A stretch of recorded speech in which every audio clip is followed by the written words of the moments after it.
Welcome to Litsoc, and we are celebrating our 10th anniversary. I cannot believe it. We started just after the summer of the Olympics, when everybody was in a wonderful mood. We all looked amazing, didn't we? We were tanned. I'd been to the Paralympics, and I'm not a sports person, as anybody will tell you. That was a very long time ago, but we'd had a really happy day. So this is in happy memory of lots of wonderful things that we've done. From things on the Bible, song lyrics, graphic novels, which we keep coming back to, what everybody's read, mythology. Esme, help me out here. Batman, absolutely. Peter Pan, when we had a Wendy house in here, was just fabulous. So I'm cutting the cake. Can we sing happy birthday? Happy birthday to you. Happy birthday to you. Happy birthday, dear Litsoc. Happy birthday to you. Woo! And many more. Right. Okay, I'm going to just finish doing that very quickly and we will distribute that. Okay, right, I'm coming with my microphone down here. Okay. So, a celebration. It is Thursday. It's a grey, rainy afternoon. It's 4:20, and I just want to pause for a moment and think about the wider world. Now, at Litsoc, we always talk about what's happening in the literary world, but this afternoon, I want to just do a very short prayer. Could you bow your heads? This is very unusual, but to whatever God we believe in, to whatever we believe in, let us think about the Queen at this moment and her family. Let us think of our own families, people we've lost, people we remember, and give our thoughts to the Queen as she passes on, perhaps to a different place. Amen. Thank you, ladies. Thank you, everybody. And if you've got a cup of tea, cheers. Okay, right. So the theme for today is what I read on my holidays. We always say it a bit like that. It's a sort of a bit of a joke. And I'm going to invite people to come up and sit in the big chair and talk to us. Okay. Well, this is quite daunting. I've not had this sort of size of Litsoc for a very long time. Okay, I'm going to start very quickly and give you a taste of what I read. I started out reading Tolkien because I was going on a course in Oxford, and I had to wade my way through the Silmarillion. If you've no idea what the Silmarillion is, you're like an awful lot of people, but on Amazon at this moment there is a new series called The Rings of Power. And what they've done with The Rings of Power is they've taken Tolkien's notes and appendices, that means the extra bits from The Lord of the Rings, and made a whole new series of it. And this has come because it's come off the back, if you don't know, or you may know this, the success of Game of Thrones. Who's seen Game of Thrones? Yeah, not okay. Yeah. Who's seen the Hobbit films? Yes. Lord of the Rings films. This is a bit longer ago. Okay. Harry Potter. Yeah. Okay. If you like those things, then Tolkien and his influence. On my course, I had big argument with my tutor about, might have been influenced by Tolkien, but they've done their own thing. Thinking about this particular author. Anyway, so a couple of things I read apart from Tolkien. I read a Ukrainian author, Grey Bees. Grey Bees is Andrei Kirchhoff's latest in paperback, and last night I watched him talk on the British Library website. He was talking to an audience of Ukrainian and English people about the situation with his country and how writers and artists are pretty up against it. This is a book about a beekeeper. It took some getting into because the character is a bit sort of odd, but I really liked it. And then on a train journey back from my family, I read Vaxxers. Vaxxers is the book about, it's been out for a while now, by Sarah Gilbert and Catherine Green, about how they developed the AstraZeneca vaccine for COVID-19. And I'm not a scientist, but they've made it really easy to follow, and they're clearly really committed scientists and very, very good at what they do. And I really enjoyed that. So that's just a couple. I read a lot more than that. I did a lot of comfort reading, like Georgette Heyer and E. Nesbitt, if you've heard of them. But I'm sure there'll be loads and loads of others as well. Right, any volunteers to come and sit in the big chair? Mr. Allen, can I invite you then? Of course, Thank you. No problem. Oh, good choice. Thank you very much. Yeah, lovely. Hi guys, nice to see you all. Firstly, what a privilege. I've been trying to get on the Litsoc roster for quite a while now, so I'm glad I've finally made the cut. But no, really appreciate being here, and what an incredible turnout today. Yeah. Let's hope this is long continues. So there are a few I could have picked from for this first one, but there was a book that really resonated with me over the summer holidays, and this is Ellis Shafak, The Island of Missing Trees. Now, I know Miss Bird has read it as well. We've just had a quick discussion about it, and I've stolen this from her as well. But it is a wonderful, wonderful read. It is set over 3 different time zones. You have post-colonial Cyprus, you have London in the modern day, and you have the upbringing of our 2 title characters. So before the Cypriot War and the build-up to the Cypriot War. So it is a love story, first and foremost, okay, but it's not your traditional love story between just a man and a woman. It is so multi-dimensional. You have a gay couple that strive against the austerity from Cypriot people in Cyprus at the time. You have a young girl who's trying to come to terms with her identity and how she's struggling as being an outsider in London. You have a couple where there is a Christian and a Muslim, and they can't express their love enough. So it is a really beautifully written story.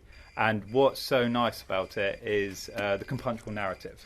Okay, so there are 3 different ways and 3 different people you hear from throughout the story. One of whom is the actual tree. Okay, and I know that sounds a little bit strange to you, but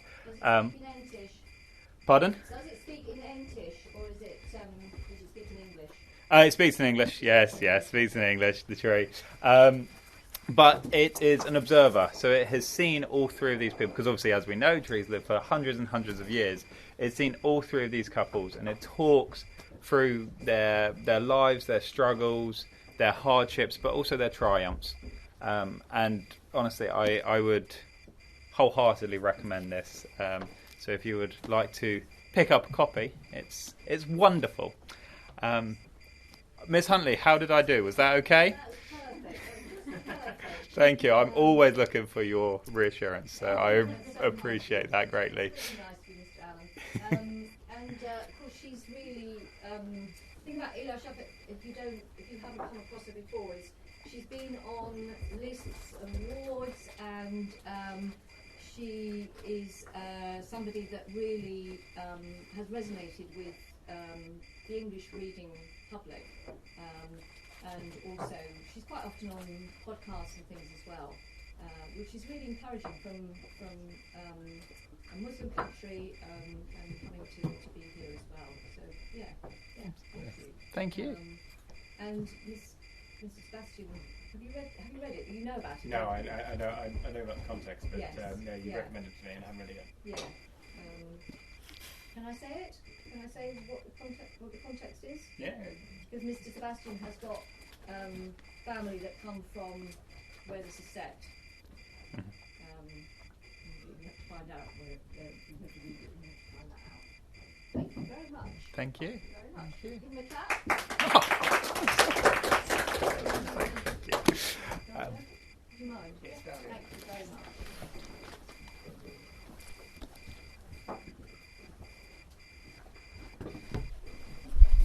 Hello. So in the summer, actually this was before school broke up, but I started reading 1984 by George Orwell, which isn't very a summary book, but I would definitely recommend it. It's very, very good. I think it's very relevant in especially like today's society, even though it was written quite 1940 something, I'm not really sure, but a while back. So it warns readers of the totalitarianism and conveys the extreme levels of control and power and the effects of that. So it has themes of like love and, as I said, I think very important to read, especially with everything going on. And I think it was banned in a lot of countries because of its original thoughts, especially back when it was written. So I would definitely recommend this book. It's a very, very good read. And then also not a very summary book either, but I started Crime and Punishment by Fyodor Dostoevsky, and it's about a man called Rodion Raskolnikov, and he plans to kill a pawnbroker, and it's about his mental anguish and moral dilemma when planning to do so. So I think it's a Russian classic, and I haven't finished all of it. I did just start it, but I would recommend it to people who like classics and a bit of a harder read. And then It's also a Litsoc in joke, isn't it, Mr. Humphreys, Crime and Punishment? Because years ago I said, this is a book I've never read and I really want to get round to it. And that was 4 years ago. Yeah, and she's avoided their punishment basically. Yeah. Well done. Thank you. Yeah, fabulous. And the last one? It's Rita Hayworth and The Shawshank Redemption by Stephen King. So this one, I haven't watched the movie, but I think the movie's the best rated on IMDb. BD.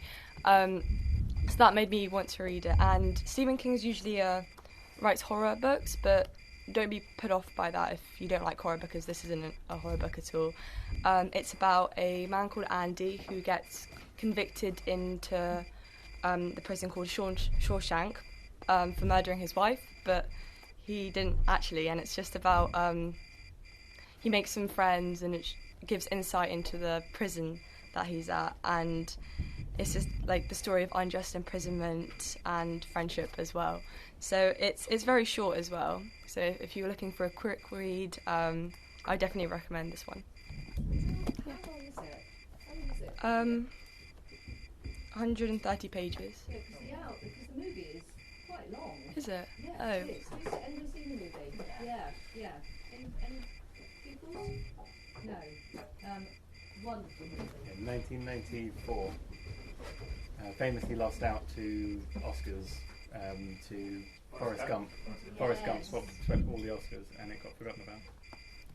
So One yeah. of those movies though that's sort of lasted, isn't it? It's constantly lauded and loved. Yeah, that's it. Thank you so much, Diane. Thank you. Emily?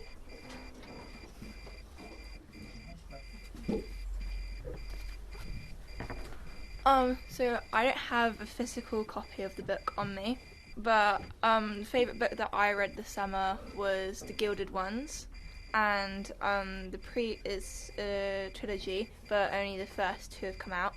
And I really like this book because, like, it started off quite slow, I think, but it took me like a few chapters to get into it. But like once you get into the book, it's always like got you hooked. And there are so many like spoilers because every page is like something that you can't expect. By the end, I was like really surprised because I did not expect the ending. But I remember the blurb is, are we girls, are we demons, are we going to die, are we going to survive? And it's basically about how, like, all the girls in, like, this country, it's quite fantasy, when they turn 15, they see, like, the leaders check if their blood is red or gold, and if their blood is gold, then everyone calls them demons, whereas, like, they're not really demons, but they have extra powers. So basically, if they're killed, their body goes, like, into this gilded sleep, which repairs them over, like, a few days or months or however bad. And so it's quite cool in how, like, they're forced away from society, and the main character, like, all the gilded ones, like the demons, they're all taken to the capital city, and they're trained to be the army to protect against these demons. And, like, at the end, you really see what they're fighting against, and it's quite surprising how it ends. Yeah. Always good to have a surprise ending. Yeah. It reminds me a bit of Divergent, you know, when you talk about the red blood and the gold blood and how it could stay into your future. Is it a bit like that, or is it very different? Because you said fantasy, really. Yeah, I haven't read Divergent. Oh, you haven't? No. Okay. Who's read Divergent? I'm expecting to see a few hands that's here. great. Okay. It's so used to you reading so much that, yeah. Because I haven't read, like, The Hunger Games, Divergent, Percy Jackson. I haven't really read all the popular series. You always find something a little bit different anyway, don't you? So, Yeah. The Gilded Ones has been getting a lot of hype, so it'll be Yeah. interesting to hear what you've had to say about it. Yeah, and I'm really excited to read the second one, and I was going to read it to get it out the library, but someone got it before me. Oh. In demand. Has anyone else read the Gilded Ones? What did you think, Hannah? Did you like it? Yeah, I really liked it. I'm sorry, you're having some cake there. You liked it? Yeah. What did you like about it? Well, it's kind of the same as Emily. Like, it's very, like, unexpected. Like, it just keeps on going. Like, even when you think that you know the ending, like, I was thinking, oh, this is what's going to happen. And they kind of changed it. And it was, like, a completely different story. Any others? I also read Six Crimson Cranes that Miss Rio recommended, and Gilded Ones and Six Crimson Cranes are my two favourite my two favourite books of all time now, because it was such a good book. And I went to Waterstones to try and get the second one because I had been for Book Talk Fest, and I went back a week later and I couldn't find the second one out anymore. Like, they were all in stock, and the week later they were all out. They might have to go for a new print run, because I think print runs are shorter and shorter until they really get established, and so it just shows, doesn't it? Yeah. So who else has read the Gilded Ones? What did you think of the Gilded Ones? It was quite interesting because, yeah, as she said, the ending wasn't predictable. Yeah, it took me a while to read. Yeah. Different ideas. Okay, yeah? Yeah. Thank you very much.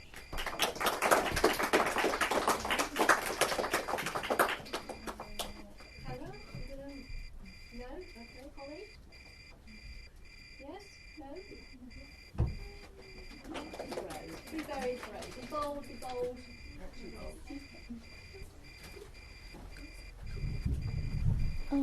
So I've got Hitchhiker's Guide to the Galaxy by great. Douglas Adams.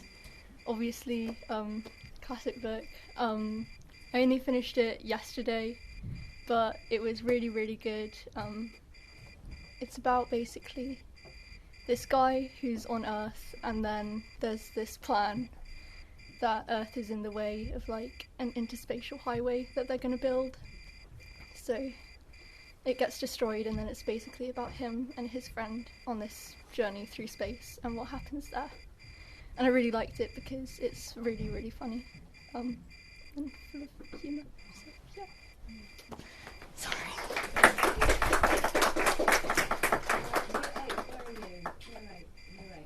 You came across Hitchhiker's Guide last year on the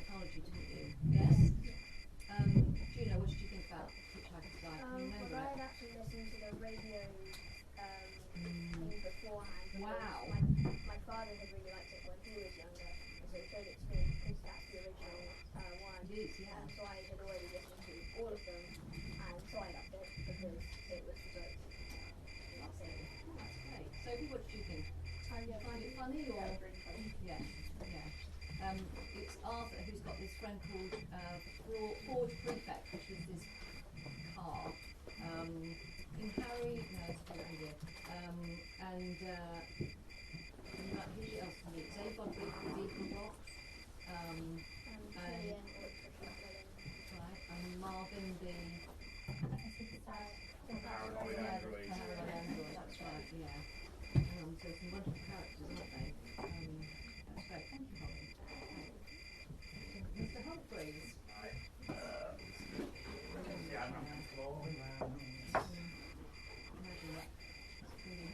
Probably with the sound, but never mind. Yeah, as we've been like talking across the room. Yeah, there's not a lot we can do. Yeah, I read loads over the summer. I've been meaning to read this one for a while. Station 11, Emily St. John Mandel. Anyone heard of this? It was made into a TV series not so long ago. Essentially, it's the end of the world. It's the apocalypse, and it sort of almost anticipates COVID because it's a disease. They don't really go into the specifics, but it was wiped out most of the population. It's like, okay, what happens next? And it centres on a character called Kirsten, and she's part of a wandering Shakespeare troupe. And they just perform Midsummer Night's Dream and other Shakespeare plays to what's left of humanity, and they go around the world. And it's about their story, but it has flashbacks to the world as it was before. It's a very unique and novel take on what would happen if we did almost get wiped out by a virus. And it was written a few years before COVID, so it's not like jumping on the COVID bandwagon. It's a few years old. And like I said, I've been meaning to read it for a while. So I really enjoyed that one. I also read this. This is probably one of the weirdest books I've ever read. Have you heard of it, Miss Huntley? It's called Satan Tango by Laszlo. I can't even say that. It's Hungarian. Krajnoki. Have you heard of that? No.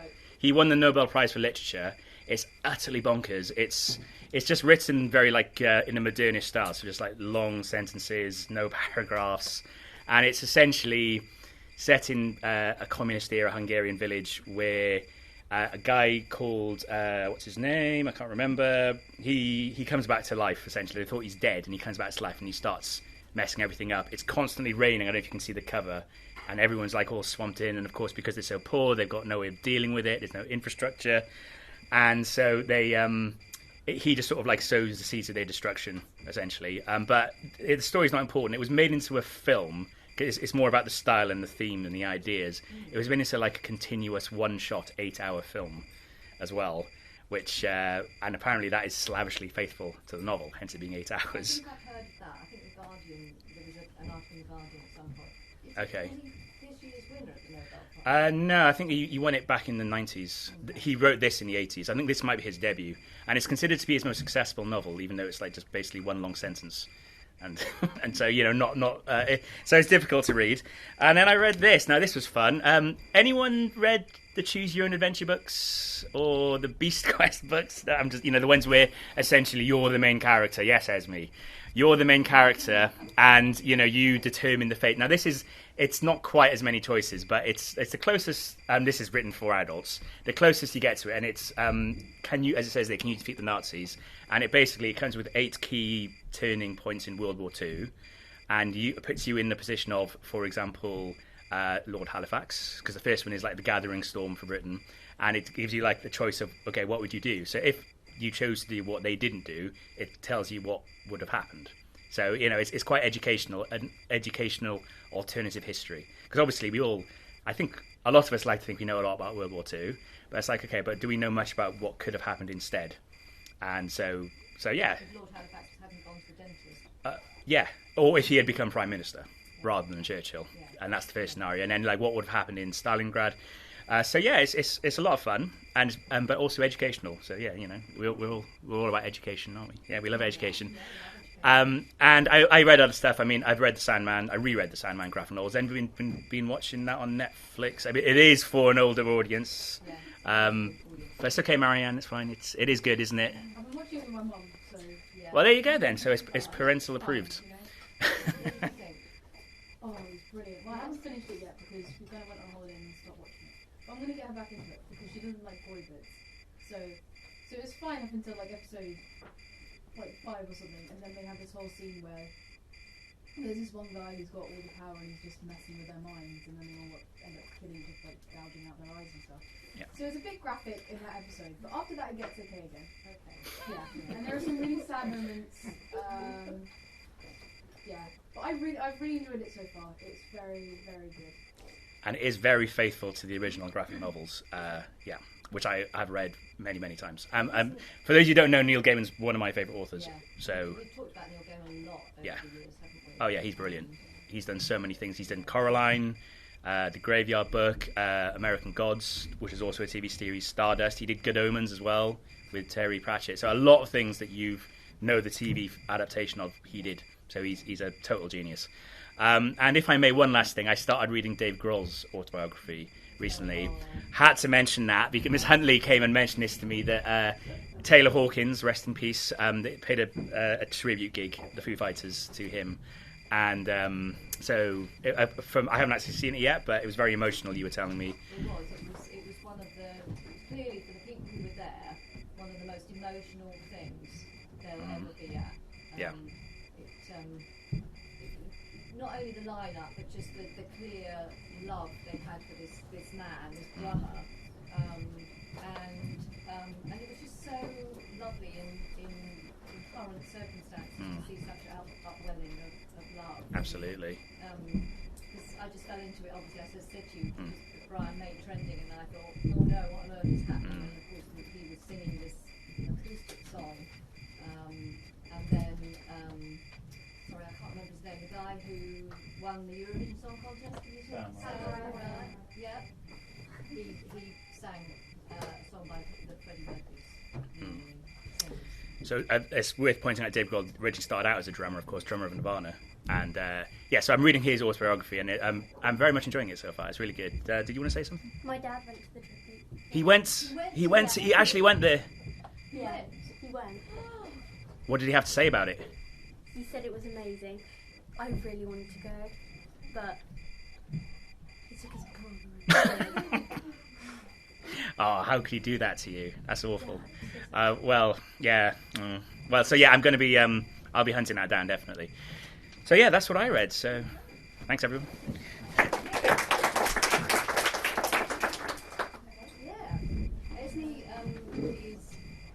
year are you in technically now here? 14? 15, yes. Esme's past people, and I saw her at a review we had for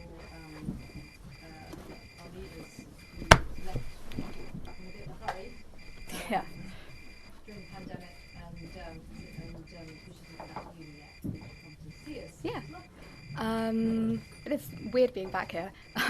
So over the summer, what did I read? I actually, weird coincidence, I read Grey Bees and The Silmarillion as well. Found them in a bookshop. Well, that's extraordinary. Yeah, I love Grey Bees. Really, really good translation, I thought, as well. Very, very, very nice to read. I finally got around to reading some Virginia Woolf, who was an author in the 20th century. Yeah. So I read The Waves and Mrs. Dalloway, both of which are very, very good, obviously. And then in terms of non-fiction, I've been reading and annotating this book, The Mushroom at the End of the World by Anna Lowenhaupt-Singh. So it's, as you might guess, it's looking at the type of mushroom called the matsutake, which can grow in like disturbed environments. So whenever there's been a volcano eruption or a forest fire, these are the first things to grow.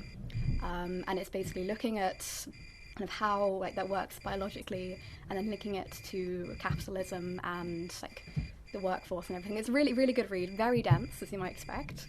But yeah, very fun. And then also quite macabre topics. I've been reading a book on death and kind of burials and burial types throughout England, how they're linked to religion, called This Undiscovered Country. And I can't remember the author's name currently, but it'll come to me. But would highly recommend that if you're more interested in history or archaeology. So yeah, that's a summary of what I read this summer. Yeah. Did you watch? Because I haven't seen you for a while. Did you see the last David Attenborough Edinburgh? I did. series? No, I haven't. Green Planet. Nope. The first episode, there is it's all about fungi. Nice. And how this particular fungi, they had to reinvent the wheel and find new ways of doing time-lapse photography. I've talked about it before, haven't I? It's terrifying. Not terrifying necessarily, but it keeps the world going round. This fungi transmits by chemicals to ants and gets them to do its job. Grows in their brains. Their minds. Because obviously the photography and a beautiful, beautiful commentary by David Attenborough. Just mesmerising. It's really beautiful, kind of all the fungi stuff in such a weird way. Yeah. Because it's such a new, sort of been ignored for most of scientific life, and now finding out sort of new things. Yeah, it's interesting. So yeah, that's what I read this summer. Thank you very much.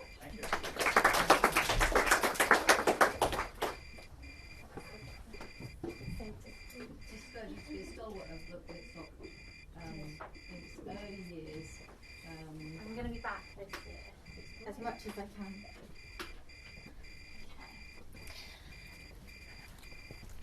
Oh, it is intense, isn't it? It's quite a lot. It's like doing assembly, and I don't like that. So as Mr. Allen said, I also read The Island of Missing Trees. That's it, which is absolutely beautiful, and was incredibly moving in a way that I didn't anticipate, especially the bits written from the point of a tree. Like, I entirely believed that this tree was talking to me through the pages, so that was excellent. And then the two other things that I read Pat Barker Regeneration, which I had always wanted to read, and that is a book about the war poets from the First World War, so primarily Siegfried Sassoon, and I've had Wilfred Owen, thank you. I've had a total blank now. I'm sat in this chair with you all looking at me. And it's about them. They are in a rehabilitation hospital in Scotland, and they actually were in this hospital in the First World War, and it was just a really interesting insight into their life, their experiences of the war, and what I found really sort of moving about it was something I'd never really considered in other books about the First World War, but it's made quite explicit in this, is that these were people who were poets, were scientists. Their doctor has had to halt his studies at Oxford to go and look after them in this hospital.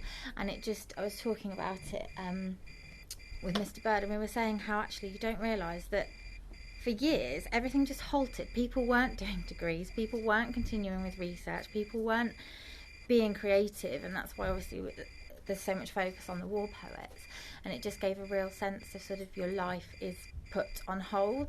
I don't think I've articulated that as beautifully as it came through in the book. You have, because it's the same.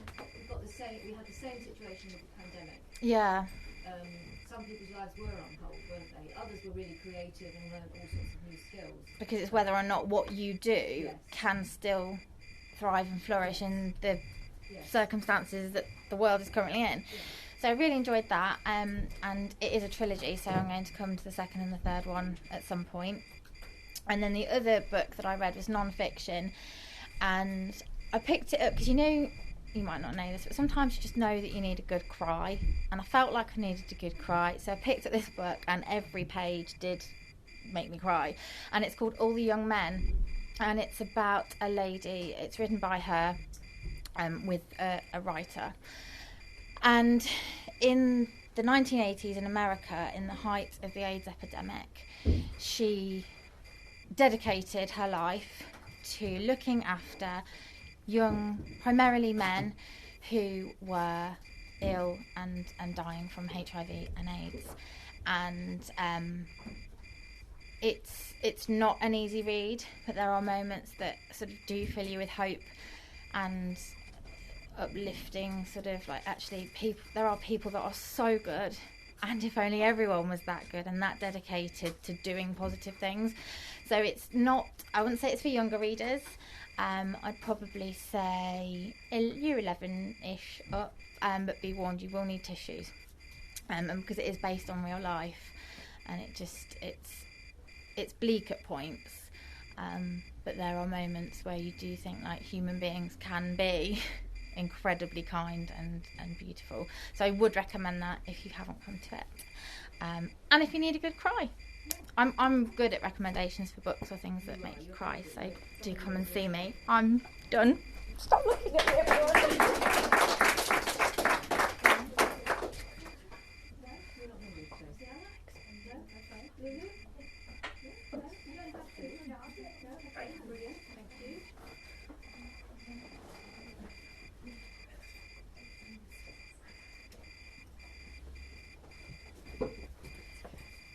So, one of the best things about studying English literature at A level, especially at this school, is you get to choose 2 of your own texts to compare and write an essay about.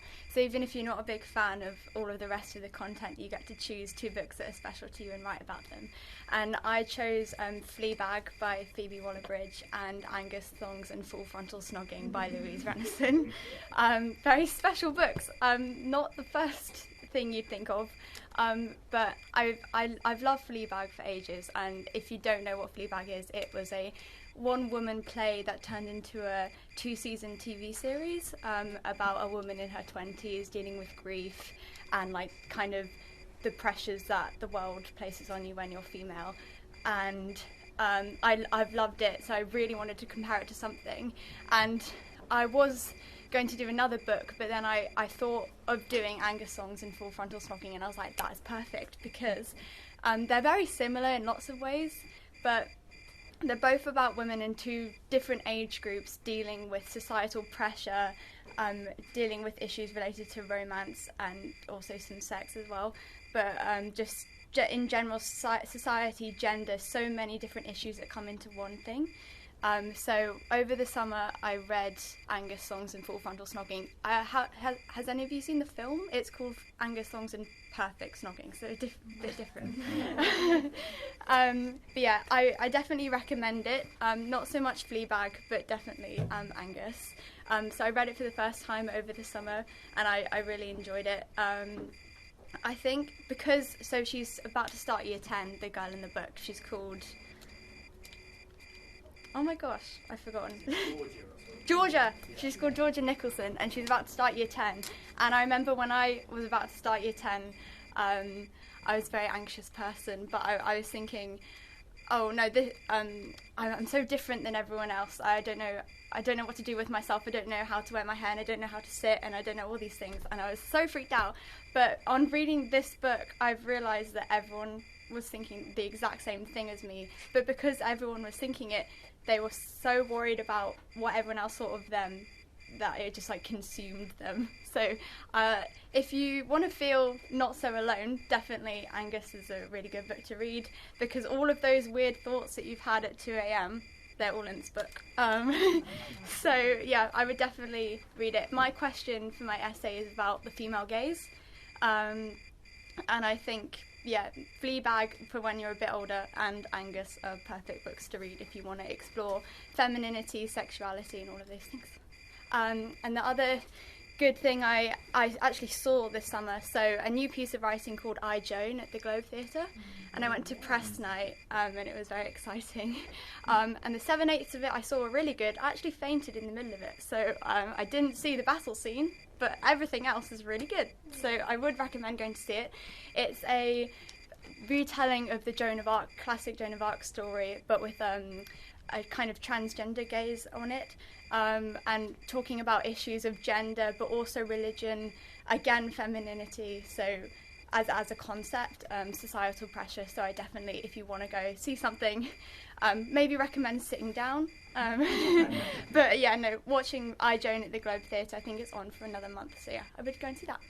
But yeah, that's what I've got to say. Thank you so much. Was it a really hot day? Yeah. And so many people there. But a fabulous place to see something. Yeah. And are you still doing your theatre? Yeah. Yeah. I'm part of the Globe Theatre's youth company, so I've performed at the Globe and in the San Juan Maker Theatre, so if you're if you're into acting, the Globe is a really good place to start. Yeah, that's what I'm going to say. So Mr. Humphreys and I have said that normally we'd move on to something else the second week of term, but we'll because there are so many of you today, we'll again do what I read on my holidays next week as well, and pick this up. Okay. As I said, don't feel you have to come at all. There are other things coming up also that we will be talking about. The Booker shortlist. Yep. Can you get it up so that can you? Can I get it up? No, it's all right. I'll. Booker Prize is going to be awarded in October. Yeah. Yes. So the shortlist has been published. It's always a big event. And there's some very interesting. Lulu's got it. Okay.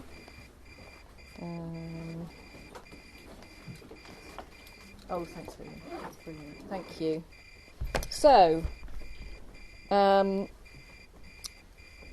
we've got the oldest author ever, Alan Garner, who I've known since I was your age, year 7, at 88, has made the Booker Prize list. He's also with some very interesting... So his book is called Treacle Walker. We've got Irish author Claire Keegan. It's called Small Things Like These, which is the run-up to Christmas in a small Irish town. We've got an American writer, Purcell Everett's The Trees, which is year 10. If you're studying To Kill a Mockingbird, are you? Any of you? Soon. Soon, yes. It looks at the murder of Emmett Till, who you'll be talking about, who suffered a terrible fate. We've got Elizabeth Strout, Owl William. Various members of Litsoc have read Elizabeth Strout over the years. Mariam, do you know? You're smiling. Do you know? Does Mum read Elizabeth Strout? Olive Kitteridge, Probably. Lucy Barton. She reads a lot. Yeah, so she might know it. And then we've got No Violet Bulawayo, who's been shortlisted before. It would be nice if I could find the name of it. Never mind. And